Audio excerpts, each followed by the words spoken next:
20 দিন সময় নিয়ে এই বিলটা পরিষ্কার করতে হবে। এই বিলের নাম হচ্ছে গজারালার বিল। পাতারকান্দি সমষ্টি এবং দক্ষিণ করিমগঞ্জ সমষ্টির একদম মধ্যবর্তী এই স্থানটা। এখানে কৃষকের প্রায় 2000 বিঘা জমি মানে নষ্ট হয়ে গিয়েছে কচুরিপনার কারণে, যেটাকে আমাদের আঞ্চলিক ভাষায় জার্মন বলে সম্বোধন করা হয়। কৃষকরা মানে একদম হাহাকার পরিস্থিতি ওনাদের মধ্যে সৃষ্টি হয়েছে, কারণ সারা বছরের যে আয়ের উৎস সেটা হচ্ছে ধান ক্ষেত, এবং ধান ক্ষেতের যে জায়গাটা রয়েছে সেটা নষ্ট হয়ে গেছে এই কচুরিপনার কারণে।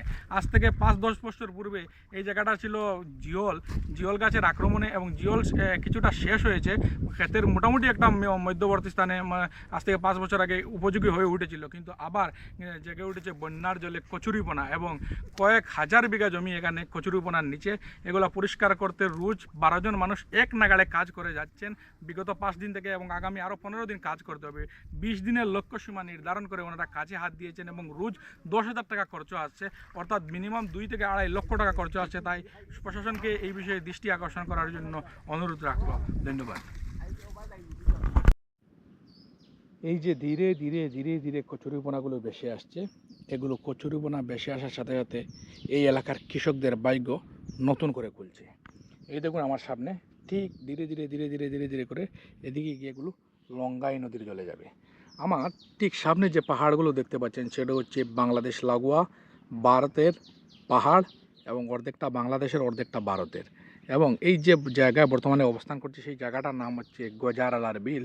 পাতারকান্দি সমষ্টি এবং দক্ষিণ করিমগঞ্জ সমষ্টির দুই দিকেই পড়েছে, মানে মধ্যবর্তী স্থানে, কিছুটা পাতারকান্দির অংশে, কিছুটা দক্ষিণ করিমগঞ্জের অংশে। এবং আমি যে জায়গায় দাঁড়িয়ে আছি ঠিক সেই উল্টো দিকে লঙ্গাই নদীর তীরে এই পাশে রয়েছে আপনার করমপুর গ্রাম। সেই করমপুর গ্রামের দৃশ্য এটা। এবং এই যে বিল সেটাকে কালোপাড় স্থানীয় ভাষায় বলে, খালের পাড় বা কালোপাড় এই বলে সম্বোধন করেন এখানকার লোক।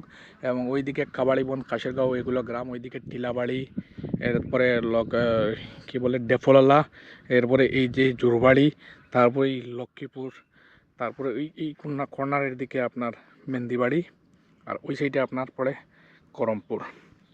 দেখুন সামনের দিকে লোক লাগানো হয়েছে প্রায় 10 থেকে 12 জন লোক, এবং ধীরে ধীরে ধীরে ধীরে কিন্তু কচুরিপনা বিল পরিষ্কার হয়ে আসছে, ক্ষেতের জমিন ক্ষেতের উপযোগী হয়ে আবার উঠছে।